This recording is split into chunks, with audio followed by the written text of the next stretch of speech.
सबके अंदर आपने बहुत सारी चीज़ें स्ट्रैटेजी बनाई होंगी अपने लिए और फाइंड आउट करी होंगी, तो उसके बारे में बताएं कि फोकस के हवाले से अगर किसी बंदे को है इसका फोकस लूज हो रहा है वर्क के ऊपर, मेरा भी इशू हो रहता है कि जब 3-4 चीजें साथ आ रही हैं तो उस किस पे कितना वक्त लगाना है, ऐसा होता है मेरे साथ भी। तो फोकस को मेंटेन करने के लिए वर्क के ऊपर उसके बारे में बताएं कि क्या आपकी स्ट्रेटेजी है या किस तरह कोई भी बंदा अपने लिए ये काम कर सकता है। एक तो ये है कि आप बहुत सारे बड़े इंटरेस्टिंग टूल्स इसके लिए अवेलेबल हैं। जो मेरा जो सबसे फेमस एक बहुत फेमस और मेरा जो सबसे फेवरेट टेक्निक है वो पोमोडोरो है। सो जनरली लोग स्प्रिंट्स में काम करते हैं। 25 minute is too small for me, 90 minutes is going to kill me because it's too long, so I will do 50 minutes of a sprint. तो मैं जनरली मेरा टारगेट ये होता है कि दिन में मिनिमम 2 और मैक्सिमम 4 स्प्रिंट्स होने चाहिए ऑफ डीप वर्क, जिसमें आप फोकस के साथ एक काम करें, चाहे वो कुछ भी है।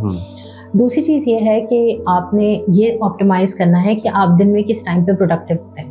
अलग अलग तरह के लोग अलग अलग टाइम पे प्रोडक्टिव, कुछ लोग होते हैं जो अर्ली मॉर्निंग उठते हैं, दे आर वेरी प्रोडक्टिव। कुछ लोग जो है वो रात में जब सब सो जाते हैं उसके बाद उनके दिमाग के गियर्स शिफ्ट होना शुरू होते हैं। सो आपने अपना ऑप्टिमल टाइम भी अंडरस्टैंड करना है कि मैं किस टाइम पे प्रोडक्टिव हूँ। एक और चीज़ जो मुझे हेल्प करती है वो ये है कि मैं डिस्ट्रैक्ट हो जाती हूँ। सो मैंने अपनी टेबल इस तरह सेट की हुई कि it faces the white wall, so there is nothing on the wall. सही है। So मैंने जब जिन भी सॉफ्टवेयर कंपनीज में काम किया जहाँ ओपन ऑफिस फ्लोर प्लान्स होते थे, तो मैं उनसे बोलती थी कि मेरी सिर्फ एक रिक्वेस्ट है कि I need to be facing the wall, and every time people would ask me why, you know, क्यों? और मैं उनसे बोलती थी वो इसलिए because if I am looking at the other way मुझसे काम नहीं होगा, मैं डिस्ट्रैक्ट होती रहूंगी।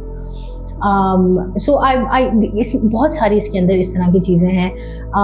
एक चीज़ जो मैंने अपने लिए की हुई है, जो ऑटोमेट की हुई है, वो ये है कि मेरी टू डू ऑटोमेटिकली जनरेट होती है एवरी डे। सो और आप मंथ प्लान कर लेती हैं पहले? हाँ, मैं पूरा मंथ प्लान कर लेती हूँ। अगर मीटिंग्स हैं, वो सारी चीज़ें हैं वो मैं ऐड कर लेती हूँ, एंड टाइम पे ऐड कर लेती हूँ। जो वीकली चीज़ें हैं वो वीकली मार्क हुई हुई हैं, जो डेली हैं वो डेली मार्क हुई हुई हैं।